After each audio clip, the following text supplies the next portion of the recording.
మంగళం గణనాథాయ మంగళం హరసూనవే మంగళం విఘ్నరాజాయ విఘ్నహంత్రేస్తు మంగళం. మనము గణపతికి విశేషంగా అనేక రకాల పూజా విధానం ఉంది.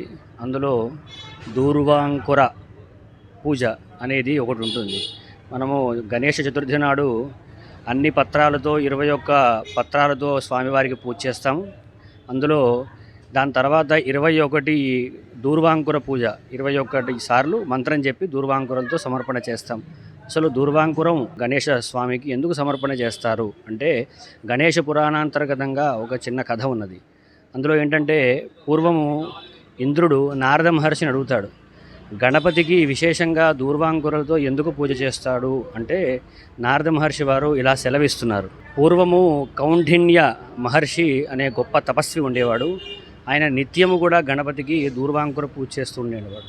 అతని భార్య ప్రతి నిత్యము ఆ దూర్వాంకురాలు తెచ్చి ఇస్తుండగా భార్య అడిగినాడు ఆ మహర్షిని, మీరు రోజు విశేషంగా అర్చన చేస్తారు, ఎందుకు చేస్తారు అంటే, అప్పుడు ఆ కౌండిన్య మహర్షి చెప్తున్నాడు ఏంటయ్యా అంటే, పూర్వము సంయమనపురంలో ఒక గొప్ప ఉత్సవం జరుగుతుండేది.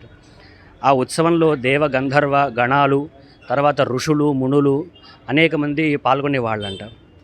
ఆ పాల్గొనడంతో ఆ సభలో తిలోత్తమ అనే ఒక సౌందర్యవతి అనే అప్సరస ఉండేది. ఆ తిలోత్తమ సౌందర్యవతి నాట్యం చేస్తుండగా ప్రమాదవశాత్తు పైట కొంగు చీర జారిన వెంటనే ఆ యమధర్మరాజు ఆ తిలోత్తమను చూసి చాలా మోహితుడై తన స్ఖలనం అవుతుంది. స్ఖలనం అయిన వెంటనే ఆ స్ఖలనం భూమిలో పడిపోతుంది.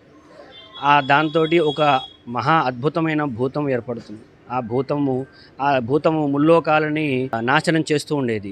ఆ భూతం ఎలా ఉండేదంటే అగ్నిగోళంలాగా ఉండేది. అనలాసురుడు ఆయన పేరు. అంతా నాశనం చేస్తూ ఉండగా ఆ బ్రహ్మదేవుల దగ్గరికి వెళ్తారు అందరు దేవతలు. కానీ బ్రహ్మ కూడా ఏం చెప్తాడంటే, గణపతిని ఆరాధించని, గణపతిని వేడుకోండి, మీకంతా శుభం అవుతుంది అని చెప్తాడు.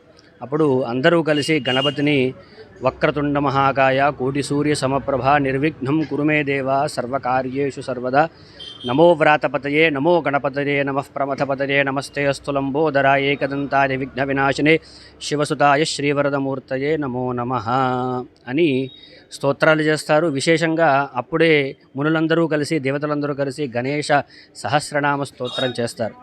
ఆ సహస్రనామానికి స్వామివారు ప్రీతి చెంది తన అనుగ్రహ భాషను ఇస్తారు. ఓ మునుల్లారా, ఓ దేవతల్లారా, మీరు నా స్తోత్రం చేశారు, నేను ఆనంద పొందాను, మీకేం వరం కావాలో కోరుకోండి అనగా, అప్పుడు వీళ్ళందరూ చెప్తున్నారట, అనలాసురనే రాక్షసుడు అందరినీ హింసిస్తున్నాడు, అన్ని లోకాలు కూడా చాలా బాధాకరంగా ఉన్నారు, అందరూ విచారిస్తూ ఉన్నారు, తగిన ఉపాయం చెప్పండి, ఆ అనలాసుర బారి నుంచి మమ్మల్ని రక్షించమని వేడుకున్నారట. అప్పుడు ఆ స్వామివారు అనలాసుర రాక్షసు దగ్గరికి ఎదురుగుండా వెళ్ళాడట, చిన్న బాలుడిలాగా వెళ్ళాడట. అప్పుడు అనలాసుడు అనుకున్నట్ట, ఈ చిన్నవాడు నన్ను ఏం చేస్తాడులే అని చెప్పి ఆయన నవ్వుకుంటూ ఆయన మీదకి దండెత్తుతున్నట్ట. ఒకేసారిగా గణపతి పెద్ద రూపం ఎత్తి ఆ అనలాసుడిని మింగివేశాట. ఆ మింగివేయడంతో అనలాసుడు అంతమైనాడు. తర్వాత గణపతి కూడా మొత్తం రక్తవర్ణం అయిపోయి అగ్నిగోళంలాగా ఉంటాడు కదా, అగ్ని లావాలాగా ఆయన కూడా జ్వలిస్తూ ఉన్నాడట. అప్పుడు ఋషులు అందరూ ఏంటి ఇలా అయింది, గణపతికి ఇంత తాపం ఎలా తీర్చాలి అని ఆలోచించగా, ఫస్ట్ బ్రహ్మదేవుడు సిద్ధి బుద్ధి అనే దేవతలను ఇచ్చాట. ఆ దేవతలు గణపతిని కౌగిలించుకున్నా కానీ ఆయనకి తాపం తీరలేదంట. ఇంద్రుడు చంద్రకళ ఇచ్చాట. చంద్రకళ పెట్టుకున్నా కానీ ఆయనకి తాపం తీరలేదంట. తర్వాత మహాదేవుడు శేషం ఇచ్చాడు, నాగశేషం ఇచ్చినా కూడా ఆయనకి తాపం తీరలేదంట. అప్పుడు తర్వాత వరుణ భగవానుడు తన జలాన్ని కూడా ఇచ్చాట. ఆ జలం కూడా ఆయనకి తాపోపశమనం కలగలేదంట. తర్వాత 8800 మంది మునులు ఆ దూర్వాంకురాలతో స్వామివారికి శరీరంలో పెట్టగా ఆయనకి తాపం ఉపశమనించిందట. అప్పుడు ఆ స్వామివారు ప్రీతి చెంది, ఎవరైతే నా పూజలో విశేషంగా దూర్వాంకురలతో పూజ చేస్తారో వాళ్ళకి యో దూర్వాంకురేర్ యజతి మనం చెప్పుకున్నాం, సవైశ్రవణోపమో భవతి, అఖండ ఐశ్వర్యాలు నేను ప్రసాదిస్తాను. తర్వాత విశేషంలో ఏంటంటే గణపతికి దూర్వాంకురాలు ప్రీతిగా అప్పటి నుంచి మనం కొనసాగుతున్నాం. ఇప్పటివరకు కూడా ఆయనకి గణేష సహస్రనామాలతో కానీ దూర్వాంకురాలతోటి మనం అర్చన చేస్తూ ఉంటాం. వక్రతుండ మహాకాయ కోటి సూర్య సమప్రభ నిర్విఘ్నం కురుమే దేవ సర్వకార్యేషు సర్వదా. దుర్గా గణపతయే నమః. దూర్వా గణపతయే నమః. స్వస్తి.